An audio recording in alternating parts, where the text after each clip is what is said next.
Hello and welcome to Starbound's second channel. My name is Gabriel the Bibi Capaldi and I'll be your narrator today. But before we get into today's story, please do check down below that you are subscribed to the channel. It's 100% free and helps us pop up on your feed a bit more often. Patrick V. Oswald, from lowly human kid to leader of the Galactic Council. This was the title of the best-selling biography of the modern galaxy. The words glowed on the terminal screen before Bayar, taunting him with their promise of what was surely going to be the most tedious reading assignment in the history of Fasarian education. His green hands felt impossibly heavy as they rested on the desk, the weight of his procrastination settling into his fingers like lead. The public library's climate control was the only noise around him, marking the passage of wasted minutes as he sat there, unable to bring himself to even open the book's first page. Bayar slumped further in his chair, his bald head reflecting the warm light that filtered down from the library's vaulted ceiling.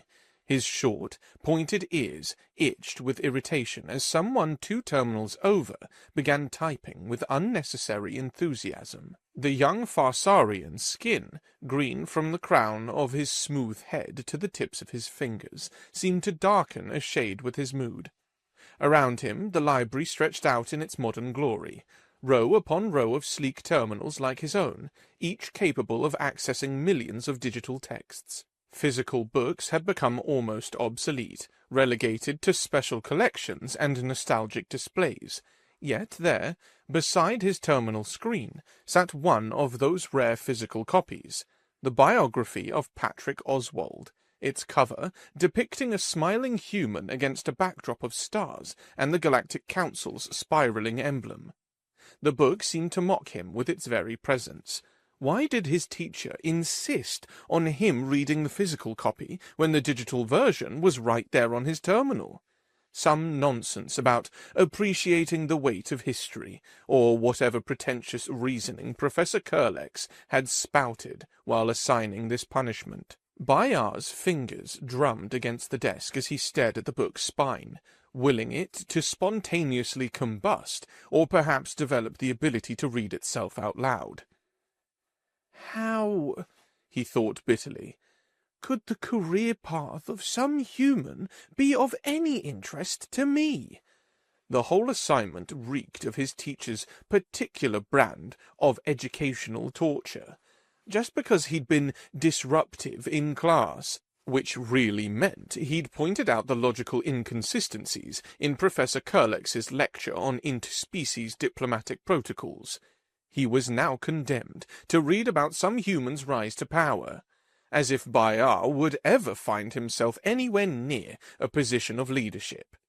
He couldn't even get elected to the Student Council's Waste Management Committee, let alone dream of galactic governance. His hand moved toward the book with all the enthusiasm of someone reaching for a live plasma coil. Each millimeter closer felt like a betrayal of his principles. Why should he care about this Patrick person? Humans had only been part of the Galactic Council for what, 60 standard years? Barely a blip in galactic history. And yet, here was their biography, printed on actual paper like it was some kind of sacred text. The book's cover was smooth and cool under his reluctant touch. Bayar's jaw clenched as he lifted it, the pages fanning slightly and releasing that peculiar scent of printed material, something between synthetic polymer and tradition.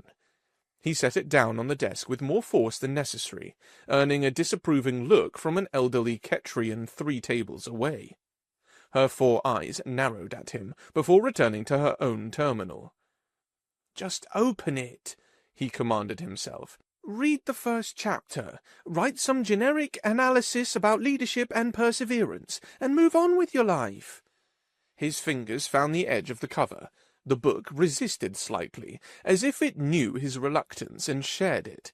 Or maybe that was just his imagination running wild in an attempt to avoid the task at hand. With a surge of determination that surprised even him, Bayar flipped open the cover and turned to the first page. The opening paragraphs were standard biographical far: birth date, home planet, early education. Bayar's eyes began to glaze over until a particular line made him blink and read again, then again. Patrick Oswald's journey to the apex of galactic governance began not with diplomatic training or political connections, but with his expulsion from New Geneva University on Earth at age 21 standard years. Bayar's eyes widened, the green of his face taking on a brighter hue as blood rushed to his cheeks. Expelled? He leaned closer to the page, certain he must have misread. The first human leader of the Galactic Council had been a dropout? It can't be, he muttered, earning another glare from the Ketrian. But Bayar barely noticed, his attention now riveted on the page. He read on, each sentence adding to his disbelief. Patrick hadn't joined the Galactic Council as an ambassador. He hadn't been a high-ranking bureaucrat or a diplomatic prodigy. He hadn't even finished his studies in political science. No, according to the biography, Patrick Oswald had taken the only job available to a young human with no credentials and a desire to leave Earth, model human specimen. Bayar sat back so abruptly his chair squeaked. Model human specimen? He'd never even heard of such a position. His fingers flew to his terminal, temporarily abandoning the book to search the Galactic Council's historical records. The search results populated quickly, and what he found made his jaw drop. Model specimen positions had been created in the early days of interspecies contact, designed to give established council species controlled exposure to newcomers. The role was exactly what it sounded like, sitting in a designated area while ambassadors and other officials observed, interacted with, and yes, even touched the specimen to better understand the new species' physical and behavioral characteristics. The terminal's description was clinical, but the comments and historical notes painted a clearer picture. Considered one of the most demeaning positions in council history, one annotation read.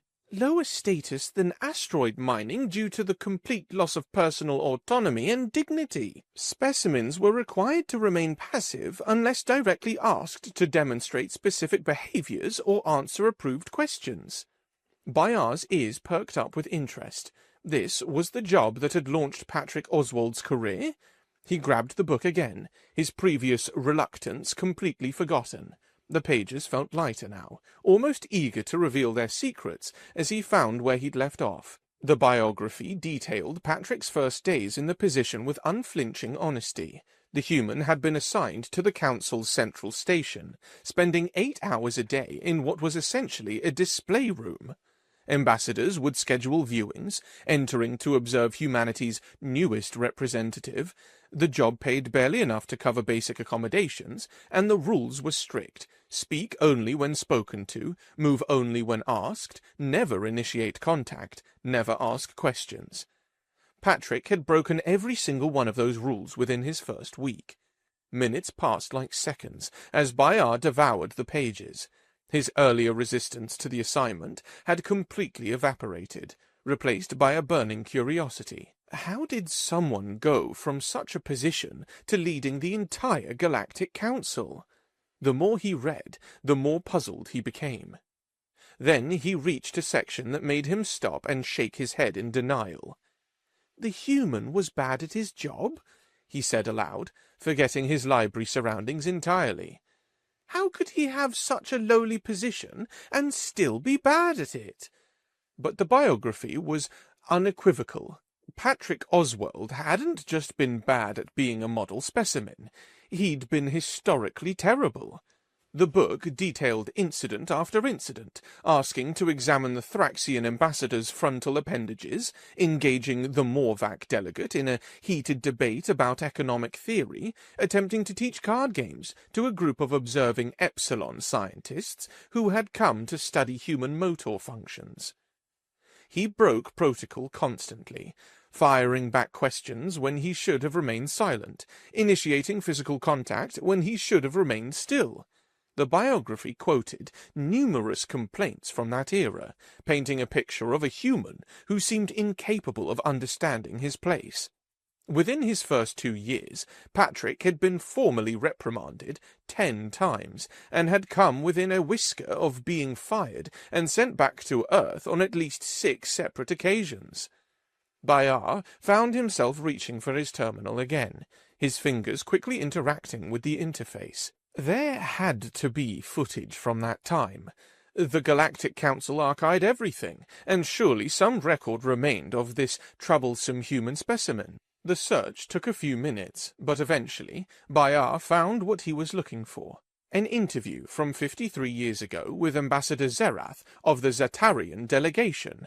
The video quality was pristine, showing the blue-skinned Zatarian in sharp detail. His 2 long antennae moved crazily with agitation as he spoke, his 6-fingered hands gesturing emphatically. "The human is impossible," Zerath declared in the video. "He acts as if the model specimen role is some kind of cultural exchange program, as if it's a two-way experience." The interviewer, unseen behind the camera, prompted Zerath to elaborate. "I scheduled a viewing to better understand human physiological responses to various stimuli," Zerath continued, his antennae now whipping back and forth. "Standard protocol. I had a list of approved observations, but this Patrick creature wouldn't stop talking. He asked about my antennae, actually asked if he could touch them, as if he were the observer and I were the specimen." Bayar found himself grinning despite himself. The Zatarian's outrage was almost comical in retrospect. "And when I attempted to redirect him to the approved demonstration topics," Zerath went on, "he began asking about Zatarian hive structures, our molting cycles, our dietary requirements. He wouldn't shut up. I came to observe a human, not to be interrogated by one. The creature acted as if we were friends having a conversation." The video ended with Zerath demanding Patrick's immediate termination. Bayar sat back, his mind racing. The Zatarian had been angry because Patrick had spoken to him, because he'd asked questions and shown curiosity about Zatarian culture. The complaint, framed as it was through decades of hindsight, seemed almost petty. But how had such a troublesome human ever become the leader of the Galactic Council? Bayar's mind struggled to bridge the gap between the protocol-breaking model specimen and the revered leader whose biography warranted physical printing. There had to be more to the story. He returned to the book, skipping ahead a few pages to find out what had become of Patrick's tumultuous tenure as a model specimen. What he found made him lean forward again, his eyes racing across the text. Patrick had lost his job, not for any of the formal reprimands, but for getting into a political debate with Ambassador Votor of the Vissarian delegation. The biography described the incident in vivid detail. Votor, with typical Vissarian arrogance, had been expounding on the natural hierarchy of species during what should have been a routine observation session. He'd placed his own insectoid race at the pinnacle of evolution, and relegated humans to somewhere near the bottom, calling them barely evolved primitive monkeys who had stumbled into space travel by accident. Most model specimens would have remained silent. Patrick had smiled. The biography was tactful about what exactly Patrick had said in response, noting only that it was a creative insult involving the ambassador's mother, his conception, a space worm, and something humans referred as the F-word. Whatever the exact words, they had been enough to end Patrick's career as a model specimen, immediately and irrevocably. "If he lost his job like that, then how?" Bayar muttered, turning the page eagerly. The answer surprised him yet again. Patrick might have lost his official position, but during his 2 years as a model specimen, he'd somehow built genuine friendships with numerous species. The very next day after his termination, he'd been hired as a personal assistant to Ambassador Galactic of the Hayav delegation. Bayar minimized the book and returned to his terminal, searching for information about this period. The results were fascinating. Videos and images showed Patrick and Grullick together at various council functions. The High-Av ambassador, with his distinctive frog-like appearance, moist green skin, large golden eyes, and a wide mouth, seemed to genuinely enjoy the humans' company. They were photographed sitting side by side at official gatherings, both often caught mid-laugh. Articles from that era dissected their unusual relationship. An unconventional partnership, read one headline. The hierarchy-breaking friendship between High-Av and human, read another. Commentators seemed baffled by Grullick's decision to hire a disgraced model specimen, especially one from a species as new and relatively primitive as humanity. But as Bayar dug deeper, the reasoning became clearer. The High-Av and the Visarians had been locked in political opposition for centuries. Their fundamental philosophies, the High-Av's emphasis on merit and adaptation versus the Visarians' rigid caste system, put them at constant odds. By hiring the human who had insulted Ambassador Votor, Grullick was making a statement that went far beyond simple employment. More fascinating still were the videos of Patrick from this period. The awkward model specimen had transformed into something else entirely. A charismatic presence who seemed to draw others into his orbit. One video showed him at a Galactic Council gala, surrounded by a diverse group of aliens, all leaning in to hear him speak. The caption mentioned he was performing something called stand-up comedy, a human art form he'd introduced to the galactic community. Bayar watched, mesmerized, as the human told stories that had a room full of different species, making their various sounds of amusement. Patrick had a gift for finding the universal absurdities in interspecies interactions, mining humor from the very cultural clashes that usually caused friction. He told a story about a Thraxian trying to shake hands with a Morvac, physically impossible given their respective anatomies, that had even the typically stoic Epsilon delegates emitting their strange laughter. The timeline of videos showed Patrick's influence growing. He'd appeared at more events, always at Grullick's side initially, but increasingly as a figure in his own right. Influential aliens began to gravitate towards him, not just the political outcasts and rebels, but established figures who seemed drawn to his irreverent charm and ability to bridge cultural gaps with humor and genuine curiosity. Then Bayar found the video that made his heart sink. News coverage of Ambassador Grullick's death. The High-Av had passed suddenly from a genetic condition common to his species, leaving behind a legacy of policies and, notably, a human protege, who was once again unemployed. The news reports from that time speculated about what would become of Patrick Oswald. Would he return to Earth? Would another delegation take pity on him? Bayar stared at the frozen frame of the news report, showing Patrick at Grullick's memorial service. The human's face was drawn with grief, an absolute contrast to the laughing figure from the gala videos. For the second time in his short career in the Galactic Council, Patrick Oswald was jobless and adrift. The young Farsarian realized he'd been holding his breath. He exhaled slowly, his mind racing with questions. How had this human, this dropout who couldn't even keep a job as a living display piece, how had he become the leader of the entire Galactic Council? Bayar's fingers trembled slightly as he flipped through several more pages of the biography, his green skin almost glowing with excitement under the library's warm lights. The story of Patrick Oswald had already taken so many unexpected turns, and he had the feeling the biggest surprises were yet to come. His eyes caught a section heading that made him pause.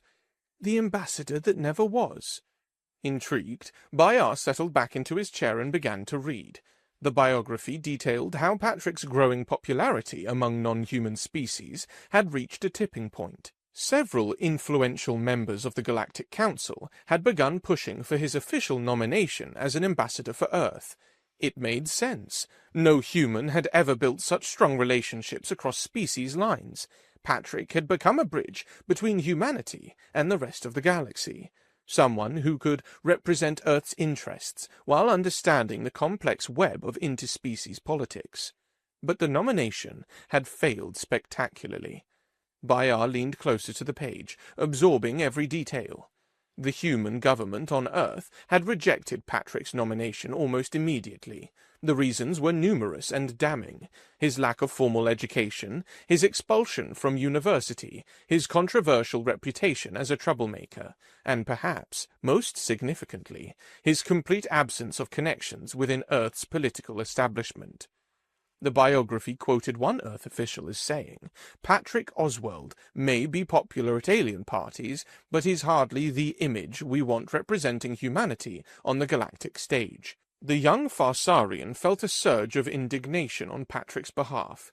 Here was someone who had done more for human-alien relations than any trained diplomat, and his own species had rejected him because he didn't fit their narrow idea of respectability. Unable to resist learning more, Bayar minimized the book again and searched for news coverage from that period. It didn't take long to find what he was looking for. A news segment from 48 years ago, showing Patrick leaving a meeting with Earth's diplomatic corps. The video made Bayar's heart clench. Patrick's face, usually so animated and full of life in the other videos, looked drawn and defeated. His shoulders slumped as he walked down the steps of the building, clearly having just received the news of his rejection. But then the camera panned wider, and Bayar saw something that made him sit up straighter. A group of aliens waited for Patrick outside, members of various species, all looking equally disappointed. There was a Thraxian with dimmed appendages, a Morvac whose tentacles drooped with dejection, two Hyav whose golden eyes had lost their usual sparkle, and even a young Epsilon whose body seemed to sag. They surrounded Patrick as he emerged, their body language expressing support and shared frustration, even across the vast differences in their anatomies. The human managed a weak smile for his friends, and one of the Hyav placed a webbed hand on his shoulder. No words were exchanged in the video, but the message was clear. Patrick might have been rejected by his own kind, but he had found a different sort of family among the stars. Bayar found himself wondering how Patrick had recovered from this setback. How did someone go from being rejected as an ambassador to becoming the leader of the entire Galactic Council? He grabbed the book again, skipping ahead several pages until a chapter title made him stop cold. "The most controversial political maneuver in galactic history?" His ears perked up with interest. This had to be important. Bayar dove into the chapter at once, his eyes racing across the pages as he absorbed the incredible story unfolding before him. The narrative was so engrossing that he barely noticed time passing, barely registered the subtle shift in the library's lighting as the day cycle progressed. Page after page revealed a political move so audacious, so completely unexpected, that when Bayar finally reached the chapter's conclusion, he couldn't contain himself. "A political marriage with another species?" he exclaimed loudly, his voice echoing through the quiet library. "What the hell is wrong with this human?" The reaction was immediate. The elderly Ketrian's 4 eyes swiveled toward him with disapproval. A pair of studying Epsilons paused their studies to emit warning cries. Even the enthusiastic typist from earlier stopped to stare. Bayar felt his green skin darken with embarrassment, but he was too shocked to offer an apology. Ignoring the continued stares and someone's whispered complaint about disruptive youth, Bayar turned back to his terminal. He had to know more about this marriage. His fingers were quick, pulling up every piece of information he could find from that period. The first thing he found was footage from a Lizarian royal gathering. The video showed Patrick and his group of alien friends arriving at the palace of the Lizarian queen. The Lizarians were a proud species, reptilian in appearance with scales that shifted between black and gold, depending on the light. Their matriarchal society was notoriously insular, and their queen, a widowed matriarch named Siskath, was known for her sharp intelligence and even sharper tongue. The video showed Patrick being granted an audience. ostensibly to perform one of his stand-up comedy routines for the Queen's amusement. Bayar watched, fascinated, as the human stood before the imposing Lizarian matriarch, who sat coiled on her throne, her long tail wrapped around its base like a golden black river. Her eyes, vertical slits of amber, watched Patrick with the intensity of a predator evaluating prey. But Patrick didn't flinch. Instead, he launched into a routine about the sorry state of the Lizarian diplomatic team. The camera caught the shocked expressions of the Lizarian courtiers as Patrick joked about how their ambassadors spent more time arguing about proper scale polishing techniques than actually negotiating. How they'd once delayed a crucial trade agreement for 3 days because someone had used the wrong honorific for a minor functionary. For a moment, the throne room was deathly silent. Then, incredibly, Queen Siskarth's throat began to vibrate with the distinctive rattling that served as Lizarian laughter. Her golden-black scales vibrated with amusement as Patrick continued, somehow walking the fine line between insulting and endearing. The video cut off there, but the next piece of footage Bayar found was even more shocking, a joint announcement from the following day. Queen Siskarth and Patrick Oswald stood side by, announcing their engagement and upcoming marriage. The Galactic reaction had been immediate and explosive. Bayar found hundreds of articles, opinion pieces, and analysis from that time. "Human marries into Lizarian royalty," screamed one headline. "The most unlikely alliance in galactic history," read another. The marriage wasn't just controversial, but it crossed species lines, though that was rare enough, but because it completely upended Patrick's political position. By marrying Queen Siskarth, Patrick became Lizarian royalty, and as her spouse, he was automatically granted the position of Lizarian ambassador to the Galactic Council, not representing Earth, who had rejected him, but representing his new people. The speculation about the nature of their relationship was endless. Many insisted it was purely political, a calculated move by both parties. The Queen gained a charismatic ambassador who could navigate the complex social dynamics of the council, while Patrick finally got the official position he'd been denied. But Bayar found other footage that suggested something more. There were videos from various galas showing Patrick and Siskarth together. Despite their vastly different physiologies, they seemed to have developed a genuine friendship. In one video, they were spotted dancing, or rather, Patrick was dancing while Siskarth swayed her serpentine form in rhythm. Another showed them at a diplomatic dinner, Siskarth's head lowered so Patrick could whisper something in what passed for her ear. Bayar's heart was beating fast now.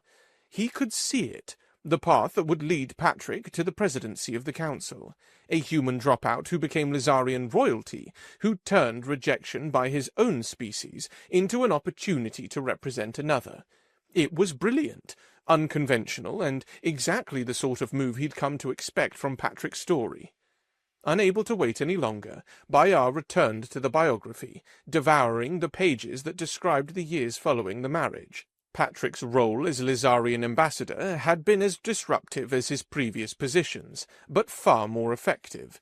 He brought a human perspective to Lizarian interests and Lizarian backing to his unconventional approaches. The biography detailed how he had negotiated trade agreements by hosting poker nights, resolved territorial disputes through stand-up comedy sessions where each side had to make jokes about their own positions, and once prevented a war by simply convincing both sides to sit for a drink.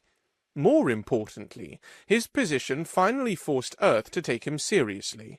The biography described how human officials, initially mortified by one of their own marrying into alien royalty, began to realize the incredible advantage Patrick's position offered.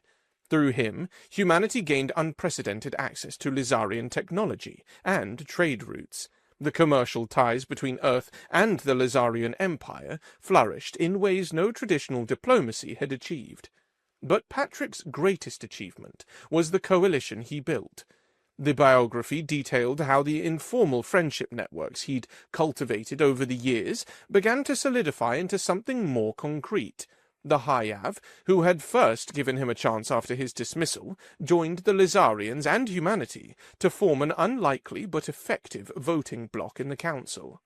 Bayar searched for more information about this faction and burst out laughing when he found what they'd been called the Misfit Coalition. The name had been coined by their opponents as an insult, referring to how the alliance consisted of the hierarchically fluid High-Av and the traditionally insular Lizarians, now represented by a human, and humanity itself, the newest and least established members of the galactic community. But Patrick had embraced the name, even printing badges with Proud Misfit for their supporters. The biography made it clear that initially the Misfit Coalition wasn't particularly influential. They were a minority bloc, often outvoted by the established powers like the Visarians and the Collective. Their proposals for reform were routinely dismissed, their attempts to modernize council procedures blocked at every turn. For several years, they were more of a social club than a political force, known more for their entertaining gatherings than their legislative achievements. Then came the Fifth Galactic War.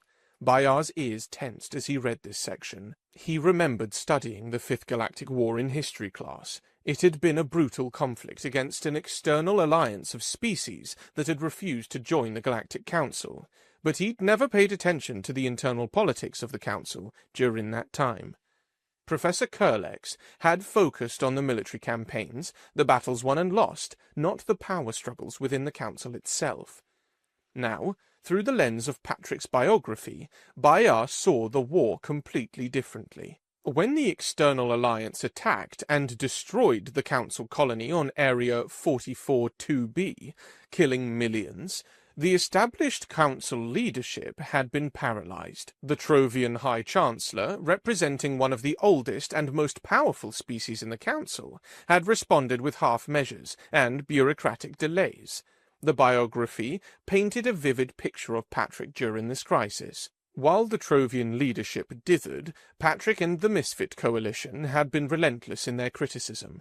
Videos from council sessions showed Patrick standing at the speaker's podium, his human features flushed with passion as he demanded decisive action. "While we debate who pays for damages, worlds burn," one transcript quoted him as saying.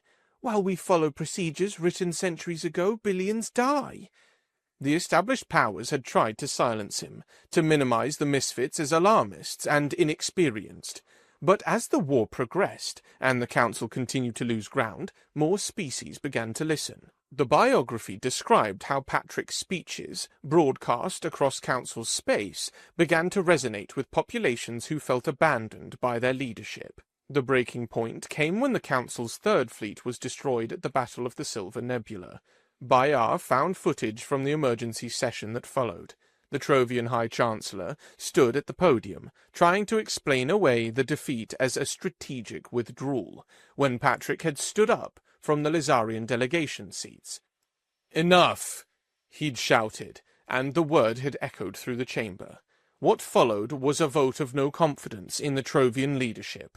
The biography described it as the most dramatic council session in centuries.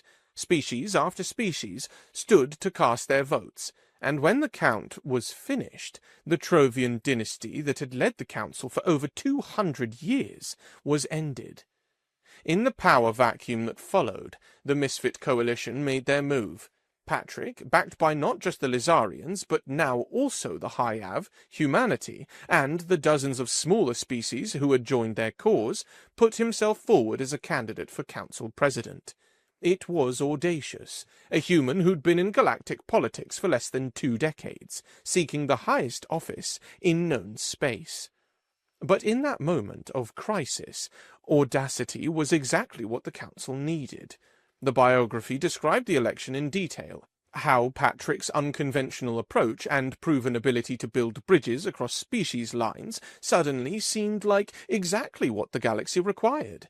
When the votes were counted, Patrick Oswald, the dropout, the failed model specimen, the troublemaker who married a Lizarian queen for power, became the first human president of the Galactic Council.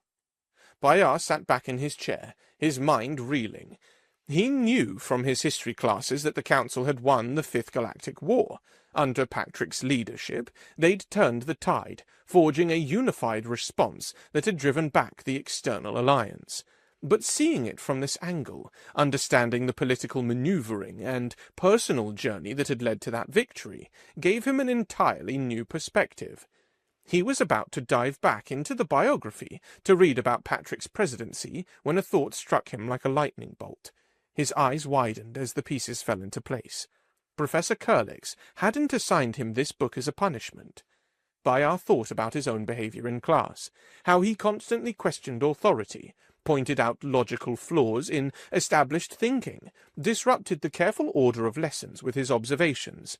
He'd thought Curlix had given him this assignment to bore him into submission, to make him read about some perfect leader as an example of what he should aspire to be. But Patrick wasn't a perfect leader. He was a disruptor, a troublemaker, someone who succeeded not despite his inability to follow rules, but because of it. The young Farsarian's green skin flushed with a mixture of embarrassment and something that might have been hope. Professor Curlix, who always seemed so frustrated with Bayard's disruptions, hadn't been punishing him. He'd been trying to tell him something, that being disruptive wasn't always a flaw. "You clever old educator," Bayard whispered, a smile spreading across his face. He wasn't a lost cause. He wasn't destined to be a failure just because he couldn't sit quietly and accept what he was told. He was just a misfit. And as Patrick Oswald had proven, sometimes misfits were exactly what the galaxy needed. Bayard looked down at the biography, still open to the chapter about Patrick's election. There was so much more to read. The war years, the reforms Patrick had implemented, how he'd transformed the Council from a bureaucratic nightmare into something that actually served its citizens. But for now, Bayard just sat there, feeling something shift inside him. He thought about tomorrow's class, about how he'd probably still point out the flaws in Professor Curlix's lectures. But now he understood that Curlix expected it, maybe even counted on it. For the first time since receiving the assignment, Bayard was genuinely excited to finish the biography, not because he had to, but because he wanted to see how Patrick's story ended. How did a misfit human drop out maintain power? How did he handle the responsibilities of leadership while staying true to his disruptive nature? The young Farsarian cracked his knuckles, his green fingers eager to turn more pages. He had a feeling the rest of Patrick Oswald's story would be just as unconventional as its beginning, and maybe, just maybe, it would give him some ideas for his own future. After all, if a human could go from model specimen to galactic leader by refusing to follow the rules, what might a disruptive Farsarian student accomplish?